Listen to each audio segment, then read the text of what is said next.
제가 퇴사를 결정하고 하고 싶은 일에 도전하겠다고 말했을 때 저는 주변에서 잘 다니고 있는 회사를 왜 그만두려고 하느냐 라는 말을 가장 많이 들을 줄 알았습니다. 그런데 의외로 제가 가장 많이 들었던 말은 하고 싶은 일이 있어서 좋겠다는 말이었습니다. 제가 나가서 얼마를 벌 계획이고 얼마만큼 성공할 수 있을지와 별개로 하고 싶은 일이 있어서 회사를 떠난다는 것 자체를 부러워하는 친구들과 동료들이 꽤 많았죠. 저의 퇴사 이야기를 하면서 속을 터놓고 주변 사람들과 이야기하다 보니까 그들이 정말 힘들어하는 건 지금 당장의 회사 생활도 아니고 퇴사 후에 생계 걱정도 아니고 하고 싶은 일이 없어서 그 자리에 그대로 있을 수밖에 없다는 현실이었습니다. 이때 저는 지금 우리가 힘든 이유는 오히려 우리가 무엇이든 할 수 있고 무엇이든 선택할 수 있기 때문은 아닐까 하는 생각이 들었습니다. 현실에서 여러 고민에 치여 살다 보면 가끔 학교 다닐 때가 좋았다 는 말을 하곤 하잖아요. 학생의 본분은 공부하는 것이다 라는 말은 한편으로는 개개인의 학생을 공부하는 존재를 규정해버린다는 점에서 폭력적입니다. 하지만 다른 한편으론 공부만 열심히 하면 굳이 내 삶에 대해서 심각하게 고민하지 않아도 된다는 점에서는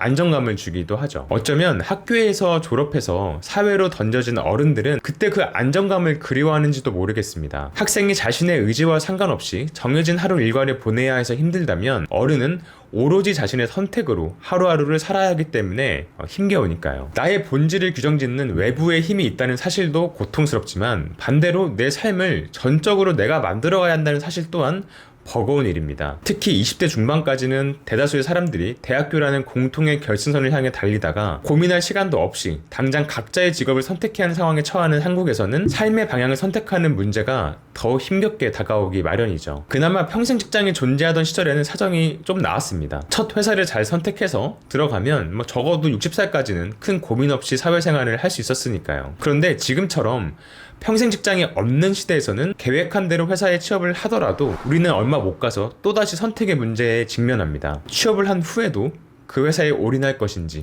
아니면 이직을 할 것인지 아니면 자신만의 일을 찾아 또 떠날 것인지 반강제적으로 선택해야만 하죠. 어쩌면 이렇게 수없이 많은 선택의 순간에 놓일 수밖에 없는 우리에게 무엇이든 할 수 있다는 다양성의 시대가 준 이 자유는 축복이 아니라 감당하기 어려운 짐일지도 모릅니다. 선택지가 많으면 많을수록 선택은 점점 더 어려워지니까요. 다양성과 개인의 선택을 존중하는 이 시대에서 내 삶을 전적으로 내가 만들어가야 하는 우리의 상황은 사르트르의 실존주의 철학의 핵심 문제와 맞닿아 있습니다. 사르트르의 실존주의 철학을 잘 보여주는 문장이 하나 있죠. 그건 바로 실존은 본질에 앞선다 라는 말입니다. 이 문장은 주로 외부의 폭력에 맞서서 개인의 선택에 따른 삶을 강조하기 위해 사용되곤 하는데요. 예를 들어서 돈을 벌지 못하는 사람을 쓸모없는 존재를 규정짓는 자본주의의 폭력에 대항할 때 살아간다는 실존이 그 어떤 본질보다 우선한다는 실존주의 철학의 일갈은 인간의 본질이 마치 돈을 버는 것에 있는 것처럼 말하는 자본주의 시대의 규정을 무색하게 만듭니다. 이런 점에서 실존주의는 개인의 자유로운 삶을 지지하는 로맨틱한 철학으로 여겨지기도 하는데요. 하지만 이러한 접근은 실존주의의 어둡고 고독한 측면은 배제하고 긍정적인 면만 부각한 생각입니다. 실존이 본질에 앞선다는 말에는 생각보다는 무시무시한 함의가 있기 때문이죠. 실존주의의 논의를 조금 더 와닿게 말씀드리기 위해서 제가 책에서 본 인상 깊은 예시를 한번 말씀드려 보겠습니다. 군나르 시르베크, 닐스 길리에가 쓴 서양 철학서에서는 실존주의를 어떤 정보도 없이 연극무대 위로 올려진 상황에 빗대어 설명합니다. 그들은 사르트르의 실존주의에서 말하는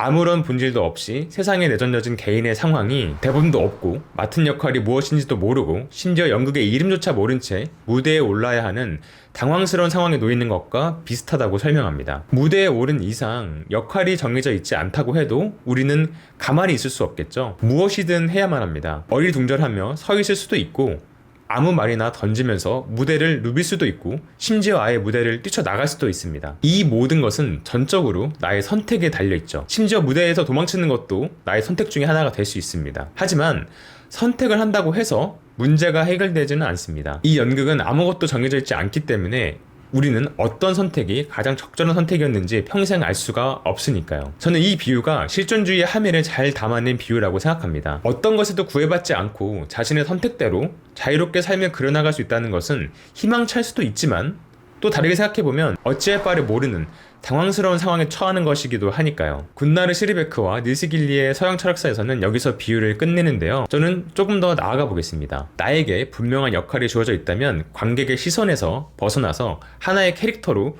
자유롭게 연기를 할 수 있습니다. 하지만 어떤 역할도 주어져 있지 않다면 이때부터 관객들의 시선은 무대에 서 있는 나의 본질을 규정하는 힘으로 작용합니다. 내가 어떤 목적과 방향을 가지고 연기를 해야 하는지 모르니까 관객들이 바라보는 그 시선 그대로 나라는 존재가 굳어져 버리고 마는 것이죠. 만약 관객들이 제대로 연기도 못하는 소심한 배우라고 야유를 보내도 우리는 그것을 반박할 수 없습니다. 나에게 주어진 역할이 없는 이상 관객이 보는 그 모습이 무대에 오른 나의 전부이니까요. 무대에 선 사람과 그를 바라보는 관객의 시선은 스스로 본질을 만들어가야 하는 상황에서 나를 규정짓는 힘으로 작용하는 타자의 시선 문제를 잘 보여줍니다. 자신이 어떤 사람인지 모를수록 내가 다른 사람들에게 어떤 사람으로 보일까 하는 고민에 빠지는 건 필연적입니다. 이런 점에서 사르트르는 자신의 실존주의 철학에서 타자의 시선을 중요하게 다뤘습니다. 이것이 그가 자신의 소설 닫힌 방에서 지옥 그것은 타인들이야 라고 말했던 이유이기도 하고요. 다시 저의 이야기로 돌아와 보겠습니다. 저는 퇴사를 선택하고 제가 하고 싶었던 철학을 공부하면서 글을 쓰는 프리워커의 삶을 시작했습니다. 제가 좋아하는 것을 위해서 과감한 선택을 내렸다는 점에서는 저는 한 걸음 나아간 것이기도 하지만 사실 저에게는 선택의 문제가 끝나지 않았죠. 오히려 이제 본격적으로 시작한 거일 수 있습니다. 왜냐하면 혼자서 일하는 프리워커의 삶이야말로 정말 매 순간이 선택의 연속이거든요. 어떤 플랫폼에서 어떤 글을 써야 할지부터 오늘 일을 할지 말지까지 제가 결정을 해야 합니다. 제가 요즘 실존주의 철학의 눈길이 가는 것도 매일 끊임없이 선택해야 하는 일상을 보내고 있어서 그런지도 모르겠네요. 삶을 살다 보면 하나의 선택이 마치 나의 인생을 결정지을 것 같은 압도감을 느낄 때가 있습니다. 하지만 실존주의적 관점에서 생각해보면 하나의 선택 그 자체는 그렇게 중요하지 않을 수 있을 것 같습니다. 왜냐하면 우리는 한 번 선택하고 끝나는 삶을 살고 있지 않으니까요. 회사에 남는 선택을 하든 독립해서 일하는 선택을 하든 하나의 선택을 내리면 그것은 또 다른 과정이 되고 또 이 과정은 다음의 선택으로 이어집니다. 그리고 이것은 무한히 반복되죠. 그래서 저는 선택을 내리는 그 순간에 의미를 두기보다는 그 순간에 있게 한 과정에 집중하는 것이 제가 할 수 있는 최선이 아닐까 합니다. 후에 제가 내릴 선택 역시 결국엔 오늘 하루하루가 쌓여서 이루어지는 것이니까요. 오늘은 일상의 문제에서 출발해서 사르트르의 실존주의 철학에 대해서 한번 말씀드려 보았습니다. 비록 사르트르의 실존주의 철학은 정말 개인의 온전한 선택이 가능하냐는 비판과 모든 것을 개인의 선택의 문제로 돌리면서 공통적으로 지켜야 할 윤리와 도덕의 토대를 위협한다는 비판에서 자유로울 수는 없을 것 같습니다. 하지만 매 순간 선택의 기로에서 갈팡질팡하는 우리들에게 그것이 극복해야 하는 비정상적인 상황이 아니라 인간이 받아들여야 하는 숙명이라는 것을 설명해준다는 점에서 저는 실존주의 철학이 우리의 일상적인 고민과 가까이 맞닿아 있는 철학이라고 생각합니다. 이런 관점에서 여러분들도 실존주의 철학을 한번 살펴보시기를 권해드립니다. 그럼 저는 다음에도 또 생활 밀착형 철학 컨텐츠로 다시 돌아오겠습니다. 좋아요, 구독 많이 눌러주시고 다음 영상도 많은 기대 부탁드리겠습니다. 감사합니다.